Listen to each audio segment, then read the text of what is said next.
आइए, आज का हमारा टॉपिक है द एडवर्ब। तो सबसे पहले आप ये जान लीजिए कि एडवर्ब क्या है। एडवर्ब बहुत शब्द होता है जो किसी वर्ब, एडजेक्टिव या एडवर्ब को मॉडिफाई करता है।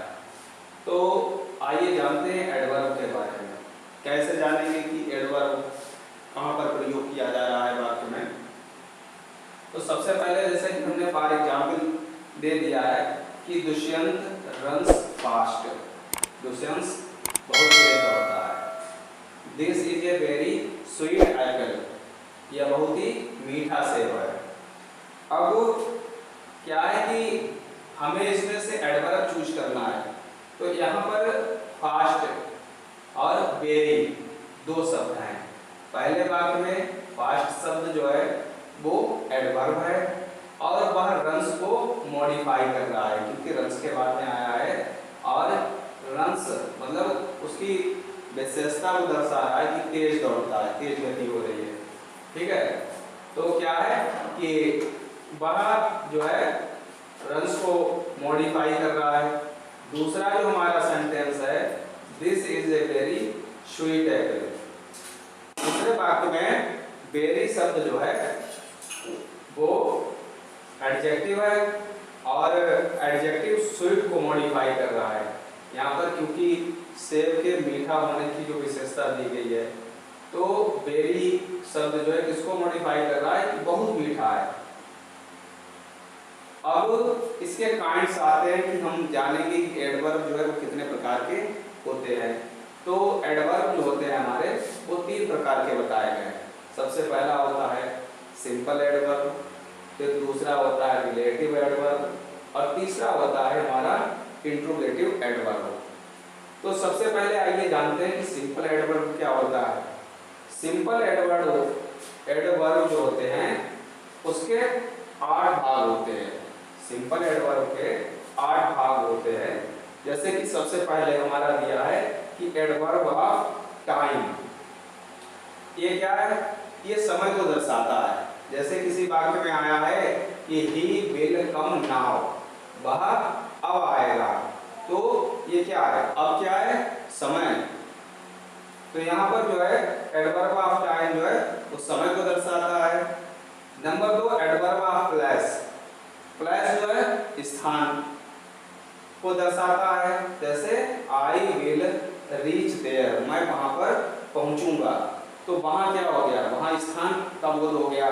तो एडवर्ब ऑफ प्लेस जो है वो स्थान दर्शाता है। Adverb of number. Adverb of number जो है हमारी संख्या को बताता है।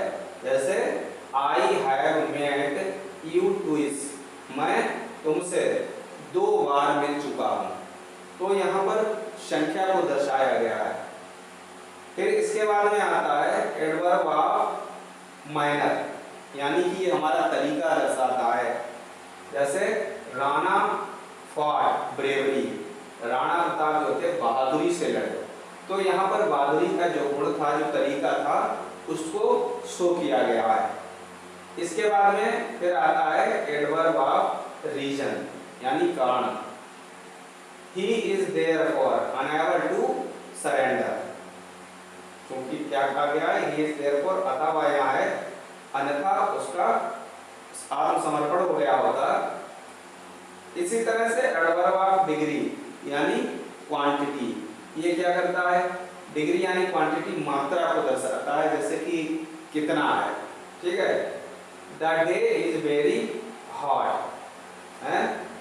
डे मतलब दिन जो है वो कितना गर्म है। अब वहां पर कोई इसके मापने का यंत्र नहीं है कि इतना है, तो मतलब ये अनकाउंटेबल आप समझ सकते हो कि उसको बता दिया गया है।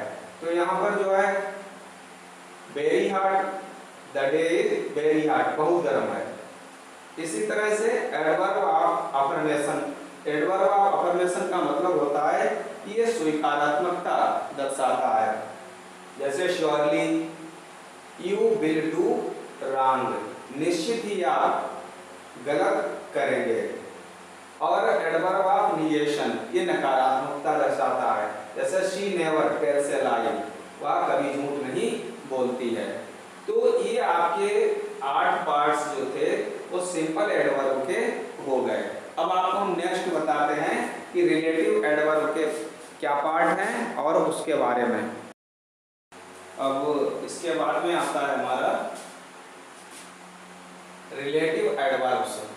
तो रिलेटिव एडवर्ब्स इसका प्रयोग कैसे होता है? रिलेटिव एडवर्ब्स जो होता है इसका काम दो वाक्यों को जोड़ना होता है, या दो वाक्यों को जोड़ करके अपने से पूर्व प्रयुक्त नाउन या प्रोनाउन की ओर संकेत करके टाइम, प्लेस, मैनर, रीजन आदि का बोध कराता है। जैसे tell me the time where you go to walk, मुझे समय बताइए जब आप टहलने के लिए जाते हैं। तो यहाँ पर क्या है? व्हेन, यानी कि समय की ओर बोध करा रहा है। इसी तरह से this is the place where my father lived, यह वह स्थान है जहाँ पर मेरे पिताजी रहते थे। तो यहाँ पर क्या है? स्थान वेयर का की ओर संकेत कर रहा है। Do you know the method how you can do it, इसके बाद में तीसरे वाक्य में तरीका, मैनर सुझाया गया है कि do you know the method, क्या आप तरीका जानते हैं? How you can do it, कि आप इसे कैसे कर सकते हैं, मतलब ये आप तरीका जानते हैं कि आप इस कार्य को कैसे कर सकते हैं। फिर this is the cause why is broke down, यहाँ पर जो है कारण दर्शा दिया, रीजन, व्हाई इज क्यों।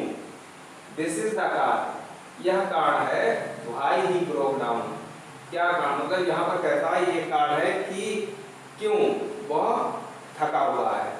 ठीक है। अब क्या है कि रिलेटिव जो एडवर्ब होती है वो दो प्रकार से प्रयुक्त की जाती है।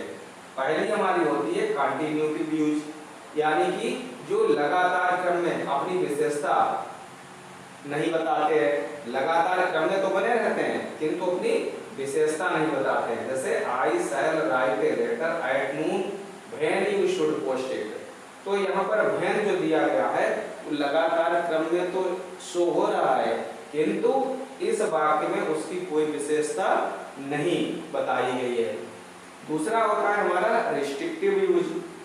ये क्या होता है? यहाँ पर जैसे एग्जाम्पल में दिया है कि the time when I go to walk is fixed, तो यहाँ पर व्हेन जो है वो अपने एंटीसीडेंट्स टाइम की विशेषता बता रहा है और इसका प्रयोग भी प्रतिबंधित है।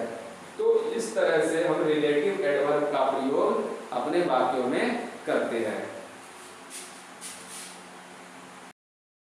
अब इसी तरह से हमारा आता है तीसरा इंट्रोगेटिव एडवर्ब। इंट्रोगेटिव एडवर्ब में क्या है कि वह इंट्रोगेटिव एडवर्ब जो है वह एडवर्ब होता है जो शब्द रिलेटिव एडवर्ब के दो रूपों को जोड़ने के लिए प्रयुक्त होता है। वे ही शब्द वाक्य के प्रारंभ में प्रश्न पूछने के लिए इंट्रोगेटिव एडवर्ब के रूप में प्रयुक्त किए जाते हैं। अब कैसे जानेंगे? जैसे बहन, भाई, देयर, अगर इस प्रकार के शब्द आते हैं तो ये हमारे इंट्रोगेटिव एडवर्ब कहलाए जाएंगे। फॉर एग्जाम्पल जैसे बहन डू यू प्ले, तुम कब खेलते हो। भाई डज ही बीट यू, वह तुम्हें क्यों पीटता है। वेयर इज योर फादर, तुम्हारे पिताजी कहाँ हैं। तो यहाँ पर पहले वाक्य में बहन का प्रयोग, दूसरे में भाई का प्रयोग और तीसरे में वेयर का प्रयोग जो है इंट्रोगेटिव एडवर्ब के रूप में किया गया है। ऐसे ही अगर रिलेटिव प्रोनाउन की अकॉर्डिंग जैसे ही हम इंट्रोगेटिव एडवर्ब का प्रयोग करते हैं रिलेटिव एडवर्ब की अकॉर्डिंग, तो क्या होता है? जैसे कि यहाँ पर अगर मान लिया कि समय की ओर इशारा किया गया है कि वेयर इज दुष्यंत, दुष्यंत कहाँ है, तो यहाँ पर क्या मतलब स्थान को दर्शाया गया है, कहाँ, वेयर। तो वेयर क्या हो गया? वेयर हमारा एडवर्ब हो गया। वेयर डिड ही कम, वह कब आएगा, तो ये क्या हो गया? समय हो गया, यानी कि समय को दर्शा दिया गया। इसी तरह से व्हाई इज शी एंग्री, वह क्यों नाराज है, तो यहाँ पर कारण दर्शा दिया गया। How does he go there, वह किस तरह से स्कूल जाता है, तो यहाँ पर तरीका दर्शा दिया गया। तो इस तरह से हमारे जो इंट्रोगेटिव एडवर्ब हैं उनका प्रयोग हम करेंगे। हमने आज आपको बताए थे 3 प्रकार के अपने एडवर्ब। पहला आपका सिंपल एडवर्ब था, दूसरा आपका रिलेटिव एडवर्ब था और तीसरा आपका इंट्रोगेटिव एडवर्ब था। तो जाहिर है कि आप सारी चीज़ों को विस्तृत रूप से जान गए होंगे।